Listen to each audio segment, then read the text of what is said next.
इनमें बहुत सारी कमांड्स अवेलेबल हैं। इनमें से जो भी कमांड पर आप डेटा टाइप आप चूज करना चाहें एज पर रिक्वायरमेंट, आप उस डेटा टाइप को चूज करके काम कर सकते हैं। अब हम बेसिकली स्टूडेंट आईडी के लिए ऑटो नंबर की एक फील्ड क्रिएट करते हैं, क्योंकि मैं चाहता हूं कि कंप्यूटर खुद ब खुद उन तमाम स्टूडेंट्स को एक आईडी असाइन करे।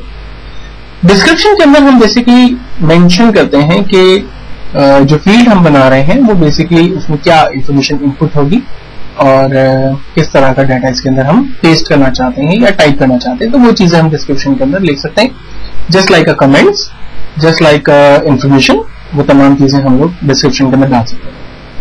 एक चीज और मैं यहाँ पर ऐड कर दूं कि जब भी आप डाटा टाइप चूज करोगे उस डाटा टाइप से रिलेट नीचे उसको दो टैब खुलेंगे जिसको हम फील्ड प्रॉपर्टी कहते हैं, यानी जो फील्ड आपने यहाँ पर चूज की है उस फील्ड की प्रॉपर्टीज यहाँ आपको नजर आएंगी। इनमें से कुछ फील्ड्स पर हम काम करने का तरीका भी सीखेंगे ताकि हमें अंदाजा हो सके कि यहाँ पर कौन कौन सी फील्ड हमारे लिए काम की है और कौन सी फील्ड्स हमें अगर हम यूज ना भी करें तो भी चल जाता है।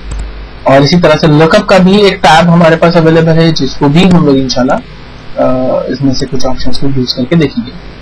तो सबसे पहली फील्ड, चूंकि मैं आपको पहले ही बता चुका हूं कि स्टूडेंट आईडी से रिलेट हम लोग ले रहे हैं, और वो है हमारी ऑटो नंबर। ऑटो नंबर के अंदर जो फील्ड साइज हमारे पास आ रही है वो है लॉन्ग इंटीजर। लॉन्ग इंटीजर का मतलब है कि इसमें मैक्सिमम बड़ी से बड़ी वैल्यू जो है वो एंटर हो सकती है और कंप्यूटर जो है वो उस बड़ी से बड़ी वैल्यू को भी यहाँ पर एक्सेप्ट कर लेगा।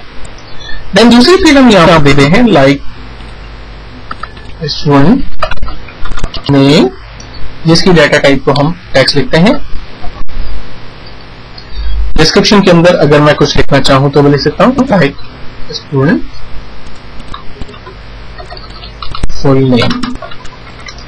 देन हम थर्ड फील्ड बना लेते हैं इंग्लिश से रिलेट। इंग्लिश फील्ड के अंदर चूंकि नंबर लिखा जाएगा इसलिए मैं इसकी डाटा टाइप को यहां से नंबर सेलेक्ट करता हूं और देन हम नेक्स्ट फील्ड की तरफ चलते हैं मैथ, जिसकी डाटा टाइप अगेन नंबर होगी।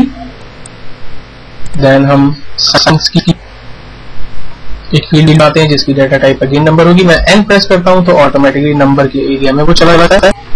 टोटल अगेन नंबर है, मैंने एन प्रेस किया, total marks percentage again tax है। मैं यहाँ पर लिख लेता हूँ क्योंकि ये 3 सब्जेक्ट हैं। स्टूडेंट ने आउट ऑफ 300 में से हासिल किया होगा नंबर, हम लिख देते हैं out of 300 and then finally rate जो कि टैक्स होगा।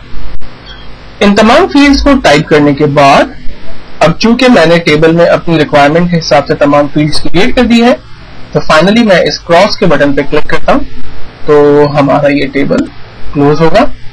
टेबल क्लोज होते वक्त हमसे सवाल करता है कि do you want to save the table 1, क्या आपको ये टेबल सेव करना है। हमारे ख्याल से ये टेबल हमारे लिए इंपॉर्टेंट है इसलिए हम इस टेबल को यस करेंगे, क्योंकि हम जो भी काम कर चुके हैं हम चाहते हैं कि वो सेव हो जाए।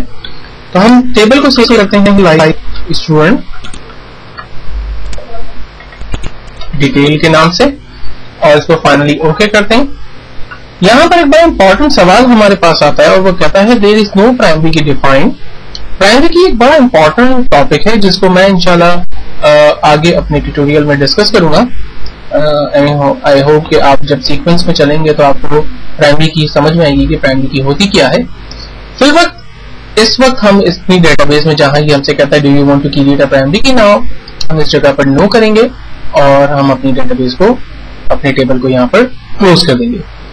टेबल को क्लोज करने के बाद अब हम इस टेबल को ओपन करके इसमें कुछ रिकॉर्ड एंटर करने की कोशिश करेंगे।